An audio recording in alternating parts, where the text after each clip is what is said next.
Okay, so welcome everybody to today's presentation. Just a few housekeeping things as we get started. If you wanted to just keep yourselves on mute as the presentation is going on, but feel free, you can unmute yourself to ask any questions that you may have, or if you feel comfortable and want to use a text chat, you can do that as well.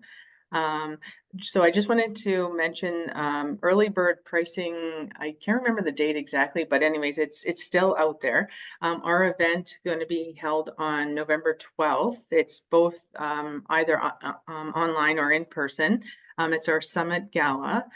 We have two keynote speakers and entertainment, and it's a Women's Choice Award. So people were nominated, and you can actually vote at the time of the event. So it's kind of a different spin that we have.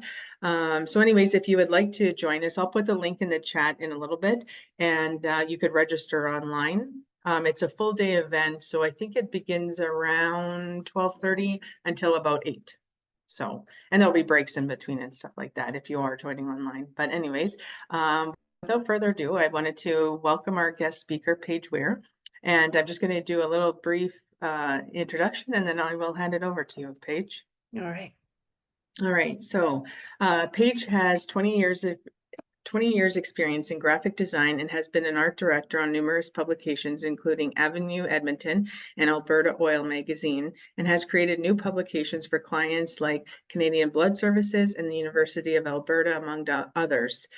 Originally from Western Canada, Paige has lived in Vancouver, Edmonton, Toronto, and now resides in Timmins, Ontario. She has multiple creative disciplines from room set, product and wardrobe styling to visual art, photography, video production, graphic design, and art direction. She has Paige's styling career saw her working with clients like Holt Renfrew, Loblaws, Rexall, HBC, Canadian Tire, Walmart, Dempster's, Fashion Magazine, Chatelaine, Shoppers Drug Mart, LCBO, and more. So without further ado, I would like to welcome Paige and appreciate you coming and talking about this today. Thank you. Thank you, Lori. Hello, everybody. Hi, Angela. I know Angela. Happy to see you this morning. I feel like I have a friend in support. Bryce, hi, Joanna. And TT, I'm not sure what your first name is there. Trisha. Trisha, hi, Trisha. Hi. So welcome, everybody. Yeah, as Lori said, that's a bit of my experience in a nutshell. I don't know what to add to that. So yeah, I'm a graphic designer, art director, stylist, photographer, visual artist, and macrame artist. So I kind of do a little bit of everything, and hence the name Paige Weir Creative. That's my sort of my brand name. I haven't developed my own brand name very well. It's pretty simple, Paige Weir Creative. So without taking too much time for introductions, I'm just going to get right into things. Hi, Leela. Welcome. Okay, so just before I get into the nitty-gritty, I have a question. I know you're not all on video, but I just wanted to know kind of generally, like, how many of you have started working? Is anybody here already working on developing a brand for their business so far, or started working on the logo, or started working on any of that kind of stuff? Anybody here? Raise hands. Angela, okay. Yeah, Layla, great. Okay, so some of you are already involved in that process, which is great. And how many have already developed their brand? Anybody here already have all of their stuff and are just like here to just find out a little bit more information? Okay. And Trisha, have you started at all? Anything? I haven't started my logo or website yet. Okay. I'm going to go there. So I'm kind of not I'm behind in that part compared to those who've already started looking into their logo. Not behind at all. You're just, that's good. That's why you're here. You're here to just Yeah. learn the basics. That's why I'm here.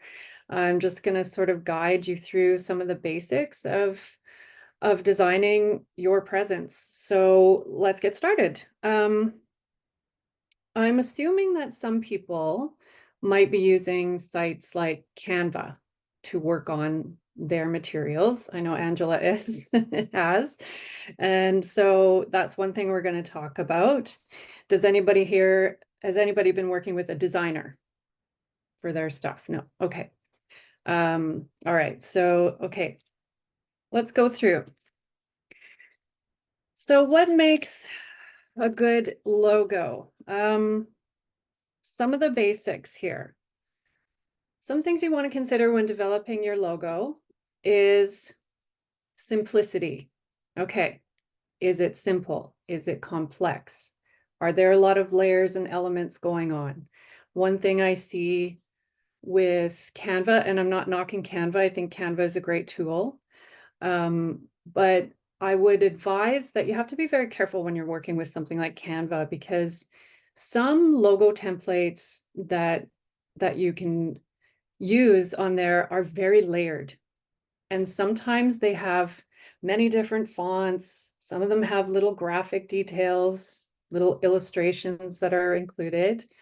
And while those things are really pretty, I would advise to try and keep things as simple as possible. Simplicity speaks volumes, okay?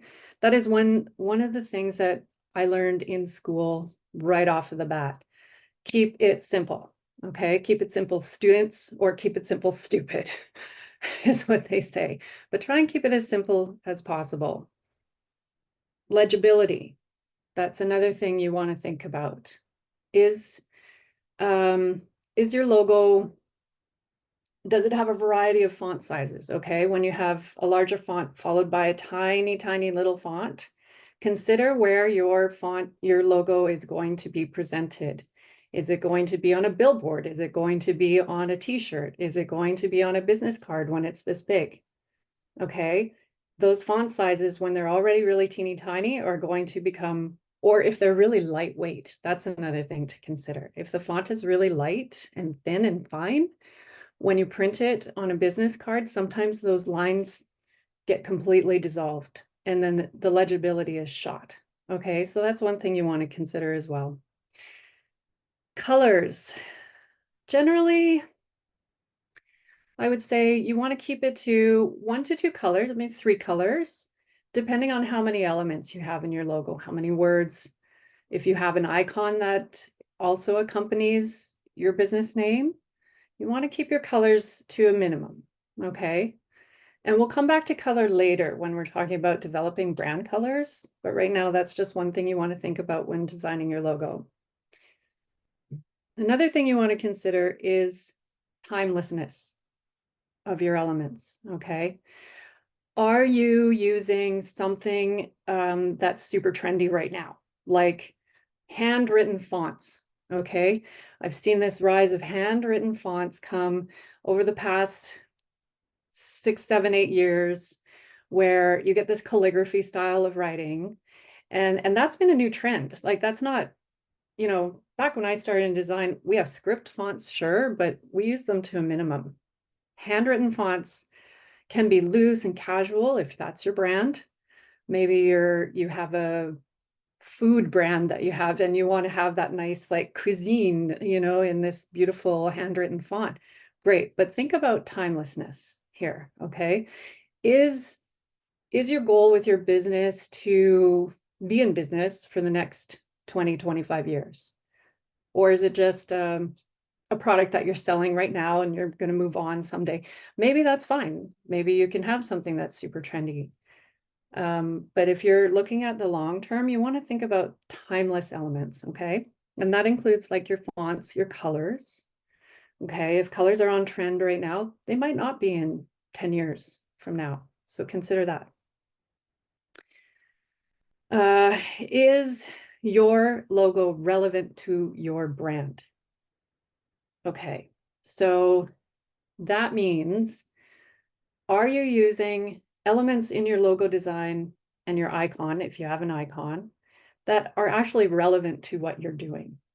Does it speak to your business? Okay. Have you chosen the right fonts for your business? Are you going too casual? Are you going too severe? Okay, you want to make sure that the logo, the text elements, the fonts, and the icon that you might be using are actually relevant to you, okay? And if you have questions, we can ask questions after, but this one thing. Also, with logos, you want to have a strong, balanced look to it. Another thing I see a lot with Canva is I see this too often. The big circle with the word in the middle and the teeny tiny font underneath. Okay, you have these elements. Is it strong? Nah, you got a lot of things going on there. Okay, think Target, think McDonald's, think Nike, think IBM.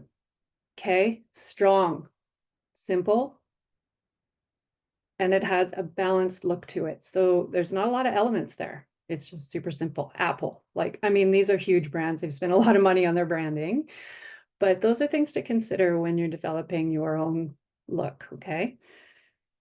Memorable. Is it something that people are going to look at and remember? Again, this is when we're talking about big brands, like I say, they've put teams behind their branding. So, but when you're thinking about for yourself, again, just maybe keep it simple, maybe rein it in a little bit if you have too many things going on. And does it support your brand vision? What is your brand vision? What is the product that you're selling people? What is the message that you're trying to convey? You know, is it casual, light, fun? Is it serious? Are you an accountant? You know, is it like straight up? Is it supporting the message? Okay. And is it versatile? So that means like scalability. That goes along with legibility. They're kind of tied in together. You want it to be able to be versatile, to be used across platforms. Okay, so whether that's again on a t-shirt, on a billboard, in an ad, on your business card. Okay, so those are some of the things that make a good logo. So that's some logo basics. Let me go through my notes here. So let me see. Does anybody have any questions so far on that? No? Nope. No, there's no questions in the chat. Oh, Leila does. Sorry. Sorry, I'm Leila Durante, and I actually work for Pero with Pero, and so it's super nice to meet you all. I just wanted to ask if everyone here, Joanna, Angela, Donna, sorry, Trisha, if you don't mind changing your name, because it's like, I'm gonna call you like T squared otherwise. So yeah, are any of you Pero clients already? No? I'm going to put my email in the chat. And if you want to have a follow-up regarding, this conversation and other things, please reach out. Thank you. Thank you, Leila. Okay, so moving on.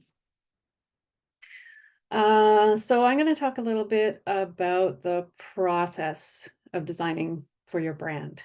Okay. I think the first thing that you would probably that people should do is research other brands that are similar to yours. Go see what's out there. Websites, visit their websites, look at their logos, look at their colors, look at how they're presenting their brand online, and see what kind of resonates with you and your brand and your vision for your company or your brand or your product. And maybe start from there. Okay, so I recently did a rebrand for a company who sent me links to, I think it was 3 or 4 websites. And they were like, okay, these are the things that we really like. And I noticed some similarities within those sites. And one really stood out as something really very different. And I was kind of surprised by that because it was like, okay, well, who is this? Like, why would you choose this company as an example? And sure, that they had a great brand, but it didn't align with their brand. It wasn't like, it wouldn't work for them. So it was easy to weed that one out. Okay. And then we took the examples from the other companies and we're like, okay, well, let's build from this. Like, we like the elegance of how these three companies are presenting themselves. We like their colors. We like the simplicity of their logo and the classic font that they're using. Okay, so that would be one thing to do. So check out other people, do some research, okay? Also, when choosing a name, do research there. This is beyond just creating a logo and creating a look for yourself. Research the name, do a nuanced search. It's $15 through the Canadian government, or the business, whatever. And yeah, and you can easily, quickly find out if you have chosen a name that somebody else already has. Yeah, nuance. Thank you, Leila. Just put it in the chat there. So yeah, I highly recommend that, because when they did a nuance search for their company, they realized that, yeah, somebody else had it and they couldn't use it. So that's one thing you want to do as well in the process. Yeah, compare a few sites, compare a few different brands, and even pick something that's not necessarily exact same company. Pick some other things that you really like. See what's working. Just see what's working for other brands and companies online. Okay, and then choosing fonts. Look closely at them. How does the font, okay, this is some font basics. So when it comes to fonts, you have serif. I'm assuming everybody knows what a serif font is. So those are the fonts that have the little feet and the little hats. Okay, that's the classic, like Times New Roman classic. Are they, is it a sans serif? So straight up, no hats, no feet, just straight up sans serif. Is it bold? Is it heavyweight? What kind of mood does that invoke when you see that? A script font that's kind of goofy and curly, has a bunch of curly cues, that's something playful. And it's something for, maybe some kind of game or something. If you've got a business that's like your hand dyeing products, and you have a certain look that you want to go for, like maybe it is the sans serif font that's straight up and clean. Think weights, bold versus fine. And again, be careful when you're using ultra fine fonts, because if you print them, especially if you print on color, when you have an ultra fine font on a background that's a color, sometimes that'll just blur into the background. And then when you're printing like a card or a sticker or something like that, you're going to lose those details. Is your brand playful? Is it classic? Is it, think about scale. Okay, that's another thing you want to think about. We've already touched on that. Think about if you've got more than one word in your brand, maybe play around with scale a little bit when you're working with fonts. And when we're going back to the simplicity part of things, if your brand is a single word, maybe it's just one single font, and maybe there's just one letter that you've kind of tweaked a little bit to be this way or that way. You've kind of turned it on its axis, or you've changed one letter to be a script letter in your word. Play around with that kind of thing when you're working with fonts. And again, keep it simple. The one tip that I can give you when you've finished, when you're at the point where think you've developed your logo, print it off at 1 inch by 1 inch square. If you cannot read it at 1 inch by 1 inch square, you might want to revisit what you've done. Okay, because if you're a brand that might be, say, support, like what's the word I'm looking for, when you're donating, like say you're going to be on a program for the orchestra night, okay, and you're a sponsor of that event, and your logo is being put on materials for an event. They're going to put it on the brochure at a pretty small size, okay? So you want to consider legibility at that point, okay? So always test it out. On social media, what you've got to consider is that little tiny little circle that is your brand icon on like Facebook or on Instagram, you might want to develop a secondary logo for that spot. So say you might want to take, say you have, say design your presence is your brand. Okay, so you have these 3 words, it's really long, and it's not going to go into this tiny little circle and be legible. So maybe it's just you take the 3 letters DYP and make a secondary icon logo for your social media buttons. Okay, so that's something to consider. Let's see.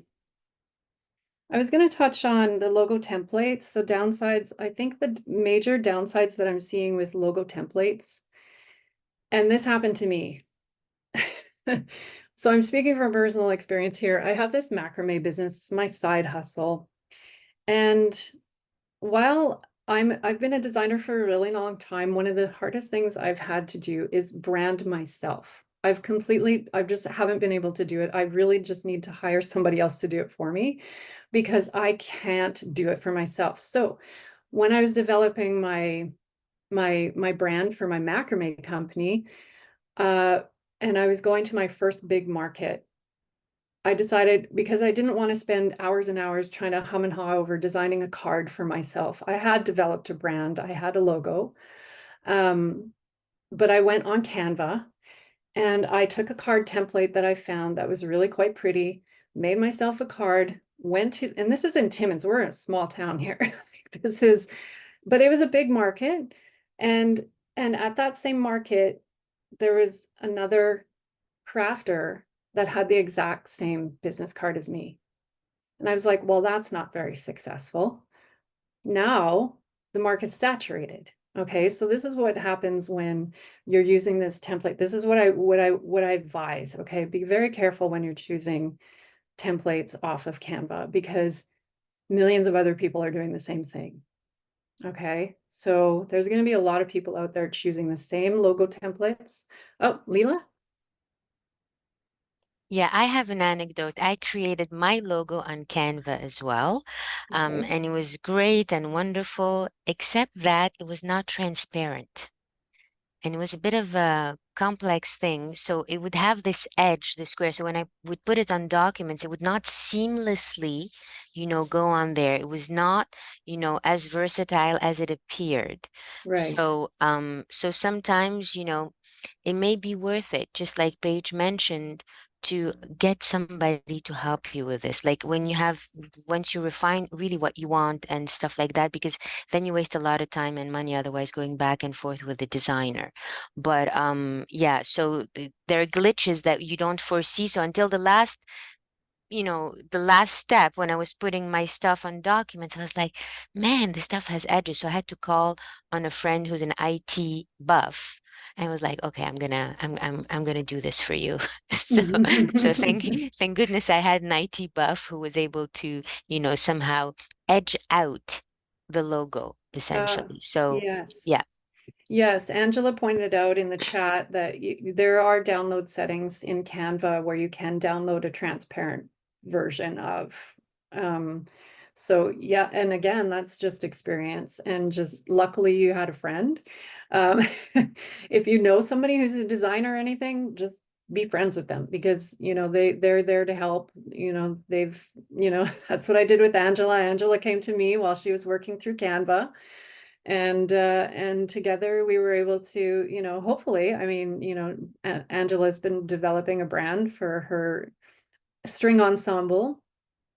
And she went through, I don't know, 50 or 60 different versions, so many of her logo. But yes, so that is, yeah, definitely something to consider is making sure that you're downloading the right version and a high enough resolution that everything's going to render properly. Okay, so especially when there's like an illustration involved, you want to make sure that those are rendering at high quality, a high enough resolution that when you want to print it somewhere that you're going to get the detail that you need. So make sure that your settings, the export settings or your download settings are high resolution. That's another mistake I see a lot is people not understanding what what pixels are and what resolution means when it comes to on screen and in print. Very different. Screen resolution is 72 dots per inch DPI. Print resolution is 300 dots per inch. Okay, so they're very different. So that is definitely something you want to take into consideration. Okay, so where was I? What were we doing? Colors, image use. Oh yes, image use. This is something that as a photographer and as an artist, so when I started off I was in publishing starting in 2005. So at the time we were, this was just before iStock became a thing. And I think everybody's kind of familiar with what iStock is by now. It's a stock photography website where you can get, at the time, really basic pictures of people doing things like in business or at school or walking down the street.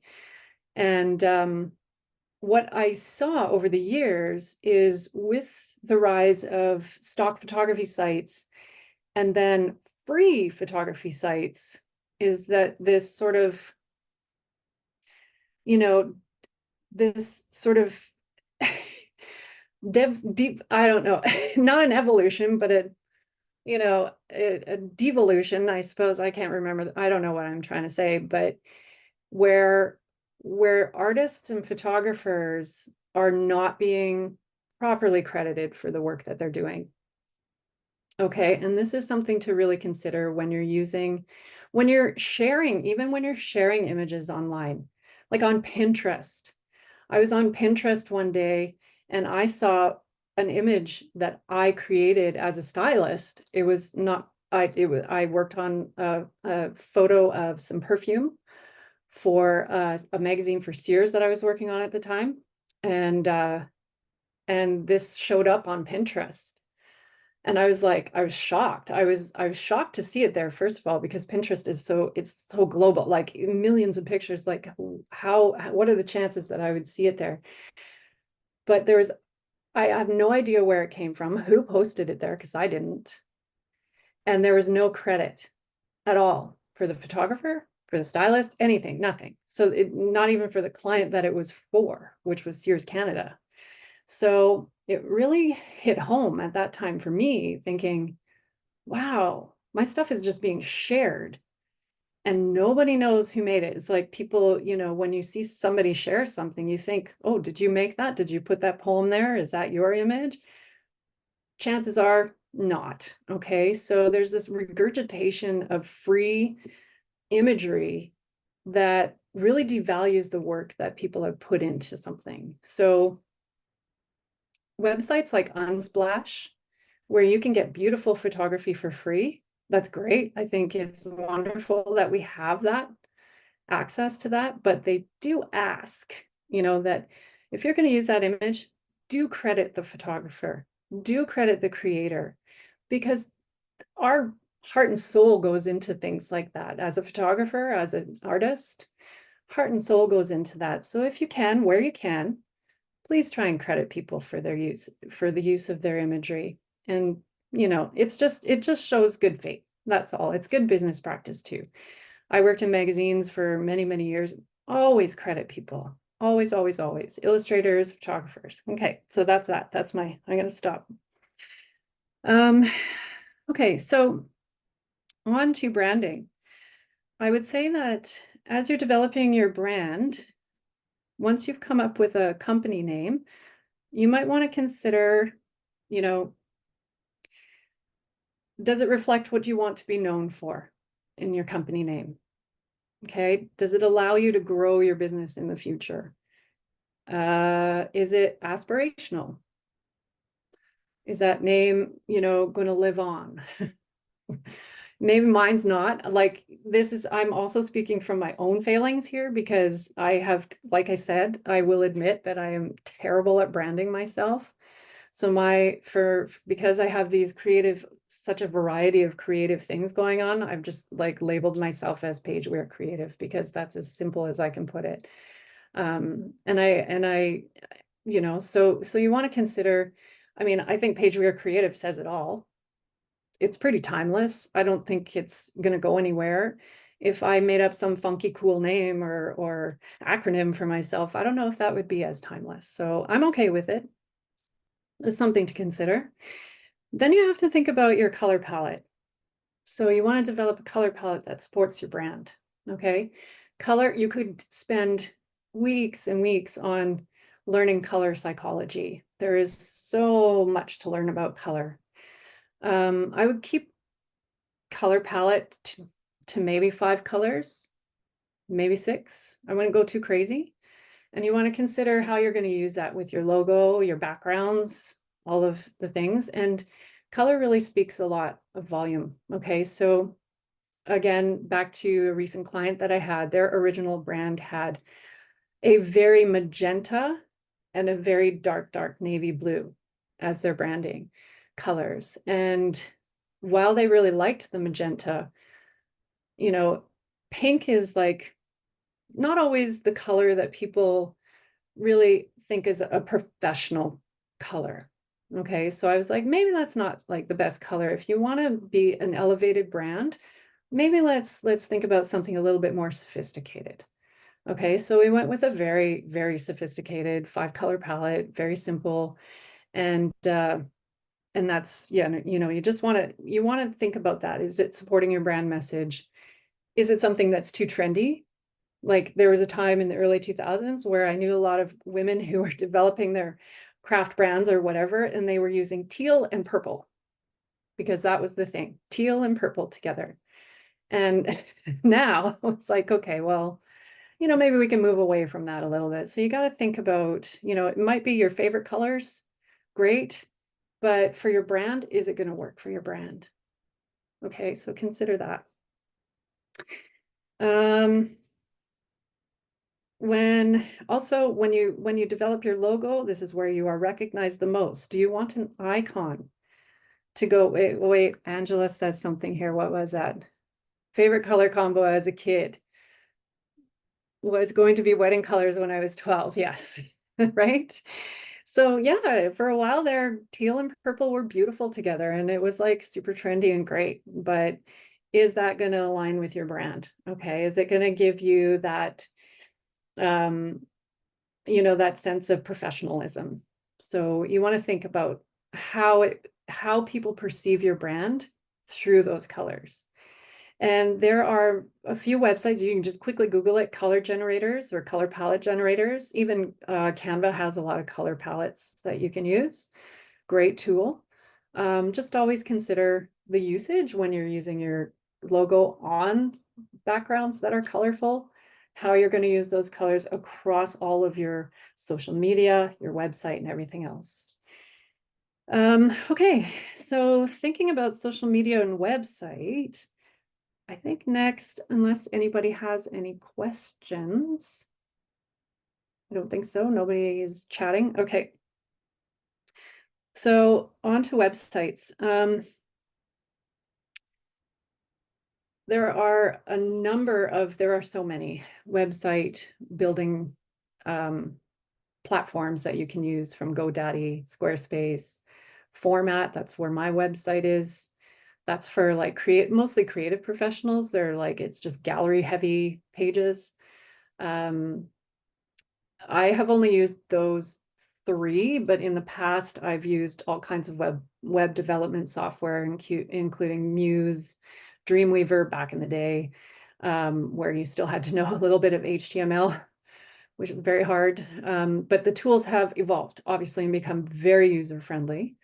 I think, you know, when you're finding a website building platform to use, you just have to consider the templates, the pricing, obviously.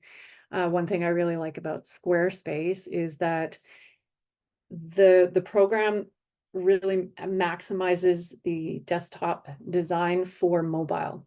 Some sites that I've used, you have to go in and you have to actually rejig everything for mobile. So consider that.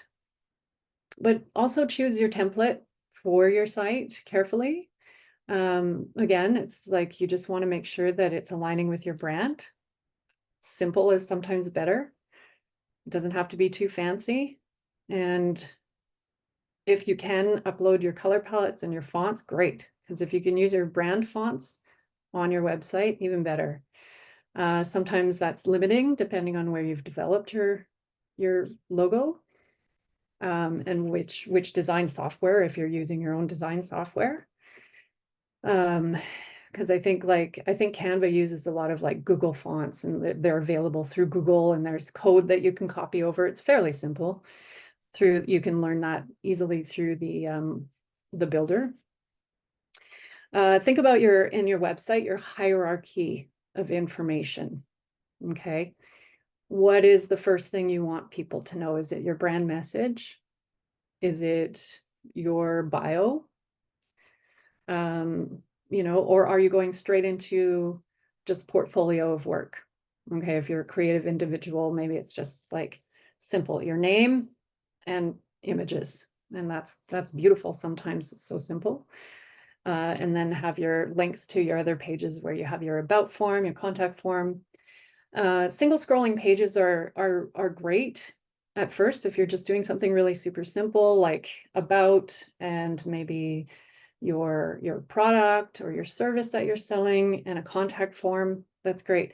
But if you have too many areas, or like maybe you have an events page, maybe you have an about me page that's really long, maybe you have a shop, you're selling something and you need a shop page. And maybe you also have a gallery of images. You might want to think about building out some pages, right? So that you're not on just this endless scrolling of information that people have to get through to get to all the different sections. Break it up. So yeah, hierarchy. And the testimonials. If you have a service or a business where customers have been very happy with what you've done, add some testimonials to your website. That's always a good way of getting some recognition and some support and from your customers. And most people, if they're very happy with what you've done, are more than willing to share. So I have testimonials on my site, and it just adds for your credibility. And I think, and then as far as, okay, and then onto social media. Now, I am not a social media expert, but I do know that sometimes social media is not the only way to get your message out there. We know that, Paro is a great place for getting connected, getting supports, learning how to connect with other businesses. There's also the Connect Hers, previously called the She's Connected.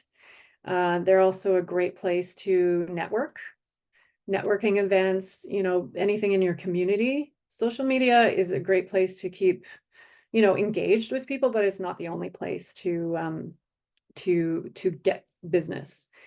Having a good social media presence is smart, because there are a lot of people on social media, but I found, especially after moving to a smaller community, I found that most people were not on Instagram. They are on Facebook, but I find a lot of them don't even go on Facebook. So I moved to a commute from a huge, like I was, in photography and design and everything in Toronto, where everybody, because we're all artists, are all on social media sharing things and very active. But moving to a different community, that's very different. So it's not the end all, but it's good to have a good social media presence for sure. I think I'm not, like I said, I'm not a social media marketer. I'm not a social media master by any stretch. That takes a lot of time and dedication. And sometimes when you're running a business, you have a family and you have dogs and you have all things going on. So keeping up on social media, it can be a challenge, but do consider, having that presence, having something on there with your logo and just a few updates a week, just keep that feed into the algorithm. I don't know what the science is behind that, but I do know that the more you're posting, the more you're in the algorithm and the more you're going to be visible. But yeah, don't take it from me, because if you go on my social media, you'll see that I go sometimes 2 weeks before I post something new. And sometimes I'm very active. It just depends on what's going on in my business at the time. So that's about it. I think.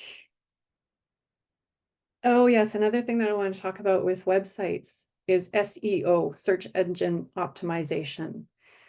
While you're in your website developer program, there are places where you can add text, descriptive sentences for your images, descriptions for each page on your website. You'll see it in your developer program. You'll see SEO. Go in there and fill it out as much as you possibly can, so that when Google is indexing your site, there's the information there for you to become searchable. If you skip that step, then you can run into issues where people can't even find your website. So make sure that you're adding that search engine optimization, SEO copy into your website so that the back end is working for you. And I think that's it. I think we have a lot of time still, so. Well, that's okay. No, that was great information. So this is good. Then there's some time for anybody to ask any questions. If you have, feel free. You can unmute yourselves and ask the questions, or you can put in the chat, either or. Yes. Who's going Uh, first? Angela, you're first. Angela. Your Paris client. Okay. I was just wondering if you had any more information about search engine optimization. I have a website that's it's awful. Like I've updated it many times throughout the years, and like every couple of years I go, how do I use this program? Oh, right. Drive myself crazy trying to figure out how to use all the tools again. It's a Weebly website. Weebly. Okay. Yeah, it's a free site. You can pay to change the domain name and stuff if you want, so it doesn't actually have Weebly in the web address, but Right. whatever, I don't bother with that. But it's not something that I need to update regularly or anything like that. But I do have a link on it that my students use to log into this like portal that I have. Anyway, where was I going with this? So I've looked into the search engine optimization thing before and just felt totally overwhelmed and perplexed by it. Like any time I've tried to like look up information about it, I'm getting lots of complex tech talk that I do not understand. So, is it enough then to go into the SEO like part on a website? And fill in that stuff? Or are there other things that you need to do to really maximize your online searchability?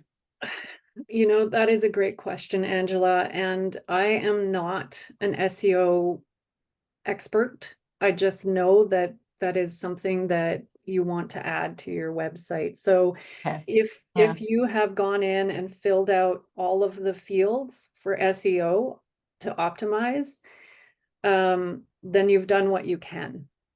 And I think I really can't say, because I don't know on like Google. I just learned recently, because one of my clients, I think one of their biggest downsides is they picked a name that is also the name of a huge Canadian corporation, some kind of, and I won't get into the details, but they picked a similar name to a humongous company in Canada. And so when you search for their company, it doesn't come up. Yeah. Because this other company, I believe, has just managed to flood flood Google and all of the search tools with their Yeah. information. And so when you're searching for this other company, it's like you can't even find their website, which is a challenge. So I went online and I was like, what do we do? How do you maximize this?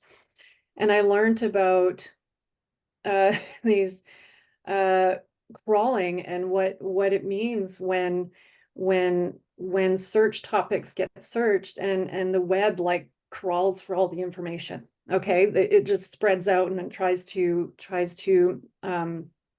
find all of the words to put in to get the results that you're searching for. And so it's beyond me to answer how things work on that end. Yeah. So all I can say is that when you do have those options in your website builder, just maximize the words descriptive words for each page. I have 1,000 images on my website of portfolio work. I've done the bare minimum of putting like the client name, photography of this, a picture of this, the website of Paige Weir, blah, blah, blah. This page is the page of the portfolio for my design work for Paige Weir Creative.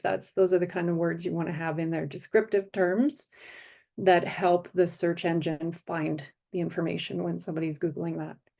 Yeah. So I'm sorry, I can't, It's okay. It's just, I mean, the website is for like predominantly violin lessons. And if I type in violin lessons Timmins, I don't come up, right? Other things come up like the symphony or Ormta, which I'm a member of, which is great.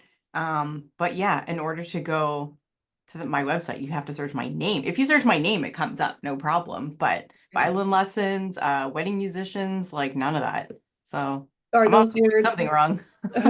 do you have those words within your SEO descriptions on your pages? That's an excellent question. I have them on the website, but I don't know about specifically in SEO descriptions. And again, it's been a while since I've been on the website, so I need to go back and remember how to use it and navigate any updates they've done, which they definitely have since I last used it, and try to find those settings. So Yeah, I've never used that web developer tool, but I know in like Format Squarespace, it's just like right there on the menu. It's like SEO, and you go onto that page, and then it's like there's all these blank Yeah. fields, and you can add, but describe yourself in many ways on many pages in all of your fields. Like if that's what you are, just plaster your website SEO with violin lessons, Angela Garwood 2, and everything else, and then Yeah. hopefully that'll work better for you. Yeah. But Yeah. I'm not a tech expert, so I couldn't say otherwise how those things work. Yeah. Thanks, Angela. I hope Thank that you. helps. Okay. Yeah, no, it definitely does. I'll look into it more now. Okay. All right. So I see Donna asked, can we create logos using Canva, images, color, and we don't need Canva's permission? You can, and then Leila said you create an account, so de facto you agree with Canva's terms and conditions, and so you get permission. Okay, so yes, there are yes, you have different levels of membership with Canva. One thing I would advise against is if you plan to at some point trademark your logo, do not do it in Canva because you cannot trademark a logo that you built in Canva. Again, one of my clients' experiences. They went to trademark and then Canva was like, no, sorry, because somebody else developed that. Designers developed those logos and there's a certain level of usage there. So just keep that in mind. Yeah. Thanks. Does that include like a logo you created yourself in Canva? Yeah, pretty much. Like the one I made, like if I want to trademark that. Yeah, so how I couldn't say because I don't know. I am not up to date on Canva's terms of usage for products. I just know that story, and I know that I'm guessing because people have developed those designers have developed those things, and Canva owns all those assets. Okay, so yeah, there's limited usage there. I mean, that's not to say that you couldn't hire a designer to quickly recapture the essence of your logo, Angela, and that way you could, if it's developed outside of Canva, even if it looks very similar, I don't see anything wrong with that. Yeah, so that's something else to keep in mind. Yeah, Can I ask a question? absolutely. I don't know if sorry, I was multitasking. Angela mentioned something where you're using a free thing like Weebly, but there's a way to remove it so it doesn't say .weebly or .wordpress. Is there a way to do that? That's free? How do you do that? It's not free. You have to pay. So you still pay for the domain. So it's not free if you remove the provider, right? Yeah, that's right. I don't know if it's like a subscription basis or a one-time fee, probably a subscription. I'm not sure, Yeah, but yeah, you would have to pay. Usually it's the package that you're paying for that gives you certain developer features that, more templates. Like when you subscribe, you pay a yearly fee for a builder tool like Squarespace or Weebly or GoDaddy. Yeah. Depending on the plan that you choose, you have, the more you pay, the more access you have to more functions and more features. So that would be a thing. If she's using the free version, then they're going to brand it. Mhm. So if you pay for the basic plan, then that might be the plan that allows you to have your own URL without having Weebly or GoDaddy in front Yeah, of you. yeah, I've done that. I just thought there Yeah. was a way, a workaround. Yeah. No, I don't think so. No. Good question though, Donna. Anybody else? Okay.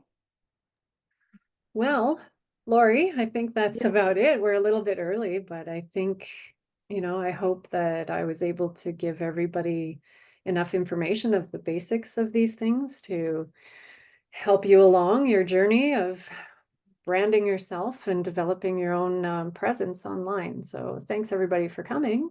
Yes, for sure. I really appreciate it. I thought it was very helpful too. I mean, I don't have my own business, but definitely, yeah, if the day ever came, that was some really great information to consider. So thank you so much. And we would love to have you back again for another presentation. If you have any ideas or anything, that send over a message to me and we can Sure will. connect. And yeah, and everybody, thank you for joining us today. I appreciate everybody taking time out. So thanks Mhm. again, everybody, and have a wonderful day. Thank you, everyone. Thank Thank you. you. Very helpful.